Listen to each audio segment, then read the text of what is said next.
വയനാട് പുൽപ്പള്ളിയിലെ ഒരു ക്ഷീരസംഘത്തിൻ്റെ പ്രത്യേകതകളാണ് ഇനി. ആ പ്രത്യേകതകൾ നമുക്ക് നേരിട്ട് കണ്ടു തന്നെ അറിയാം.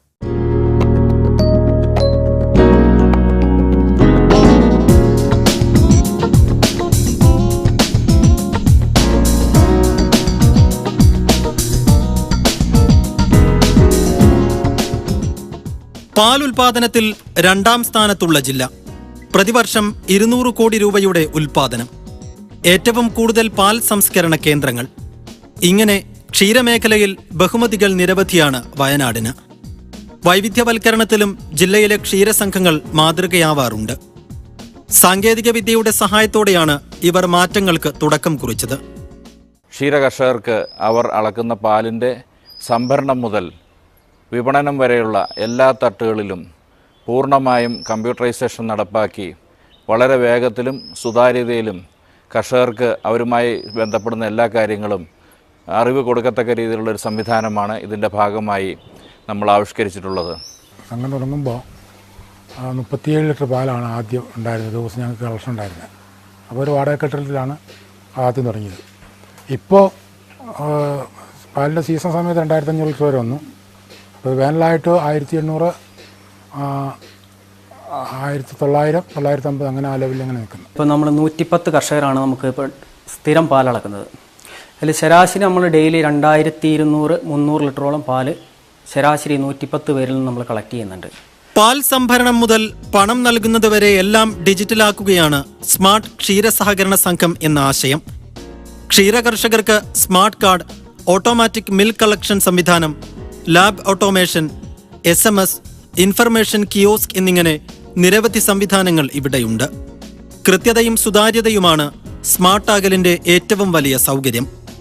ക്ഷീരസംഘങ്ങളിലെ ദൈനംദിന പ്രവർത്തനങ്ങൾ, പാൽ സംഭരണം, വിപണനം, പാലിൻ്റെ ഗുണമേന്മ പരിശോധന, കാലിത്തീറ്റ വിൽപ്പന എന്നിങ്ങനെ എല്ലാ കാര്യങ്ങളും ഇതോടെ ഡിജിറ്റലാകും. ഡിജിറ്റലൈസേഷൻ എന്നതുകൊണ്ട് കർഷകരെ സംബന്ധിച്ച് അവർ പാൽ അളക്കുന്ന സമയത്ത് തന്നെ ആ സൊസൈറ്റിയുമായിട്ടുള്ള ബന്ധപ്പെട്ട എല്ലാ വിവരങ്ങളും അപ്പോൾ തന്നെ അവർക്ക് ലഭിക്കുന്നു. അതോടൊപ്പം തന്നെ പാലിൻ്റെ പരിശോധന, അതിൻ്റെ വില നിർണ്ണയം തുടങ്ങിയവ സംബന്ധിച്ചുള്ള എല്ലാ വിവരങ്ങളും SMS മുഖേന കർഷകൻ്റെ മൊബൈൽ ഫോണിലേക്ക് എത്തുന്നു. അതിനെ തുടർന്ന് പാലിൻ്റെ വിപണനത്തിന് ശേഷം വില കർഷകരുടെ ബാങ്ക് അക്കൗണ്ടിൽ നേരിട്ട് കൊടുക്കുന്ന ഒരു സംവിധാനമാണ് ഏർപ്പെടുത്തിയിരിക്കുന്നത്.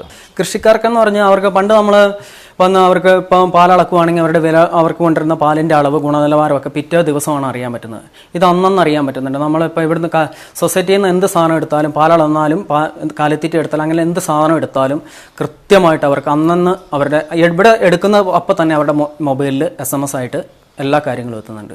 കർഷകരുടെ വ്യക്തിഗത വിവരങ്ങളും പാൽ ഉൽപാദന കണക്കും സൂക്ഷിച്ചു വെക്കാനാണ് മൈക്രോചിപ്പ് അടങ്ങിയ ഈ കാർഡ്. തിരിച്ചറിയൽ രേഖയായും പാൽ സംഭരണ സമയങ്ങളിലും കാർഡ് ഉപയോഗിക്കാം. ക്ഷീരസംഘവുമായി നടത്തുന്ന ഇടപാടുകൾ, പാൽ അളവ്, ഗുണനിലവാരം, ബാങ്ക് ട്രാൻസ്ഫർ തുടങ്ങിയ എല്ലാ കാര്യങ്ങളും കർഷകർക്ക് യഥാസമയം SMS ആയി ലഭിക്കുന്നു.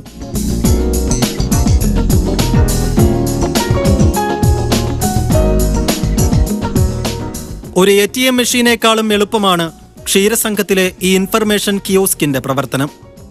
കർഷകർക്ക് തങ്ങളുടെ അക്കൗണ്ട് ബുക്ക് ഏത് സമയവും കിയോസ്ക് മുഖേന കാണാം. കർഷകർക്ക് പിൻ നമ്പർ ഉപയോഗിച്ച് സംഘവുമായി നടത്തിയ എല്ലാ ഇടപാടുകളും പരിശോധിക്കാം. കിയോസ്ക് എന്നുള്ള ഉപകരണമാണ് നമുക്ക് ഫസ്റ്റ് സൊസൈറ്റിയിൽ നമ്മൾ സ്ഥാപിച്ചിരിക്കുന്നത്. കർഷകരുടെ ഫുൾ വിവരം അവർക്ക് ഒരു പിൻ നമ്പർ കൊടുത്തിട്ടുണ്ട്. 4 അക്ക ഒരു പിൻ നമ്പർ കൊടുത്തിട്ടുണ്ട്.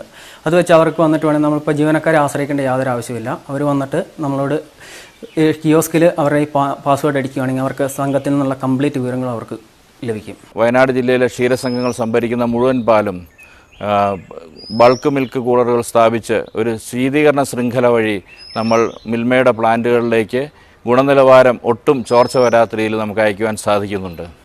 കേന്ദ്ര സർക്കാർ സ്ഥാപനമായ നാഷണൽ ഇൻഫോർമാറ്റിക്സ് സെന്ററാണ് ഇവിടെ ഡിജിറ്റൽ ധവള വിപ്ലവത്തിന് സാങ്കേതിക സഹായം നൽകുന്നത്. വയനാടിന് പിന്നാലെ മറ്റു ജില്ലകളിലേക്കും സ്മാർട്ട് സംവിധാനം വ്യാപിപ്പിക്കാൻ ക്ഷീരവികസന വകുപ്പിന് പദ്ധതിയുണ്ട്. ആദ്യഘട്ടത്തിൽ കോഴിക്കോട്, മലപ്പുറം, ഇടുക്കി, പത്തനംതിട്ട, കോട്ടയം ജില്ലകളാവും പദ്ധതിയിൽ ഉൾപ്പെടുത്തുക. ചുരുക്കത്തിൽ ക്ഷീരവികസനത്തിൽ മറ്റു ജില്ലക്കാർക്ക് മുന്നോട്ടുള്ള വഴികാട്ടുകയാണ് പിന്നാക്ക ജില്ലയെന്ന് വിളിപ്പേരുള്ള വയനാട്.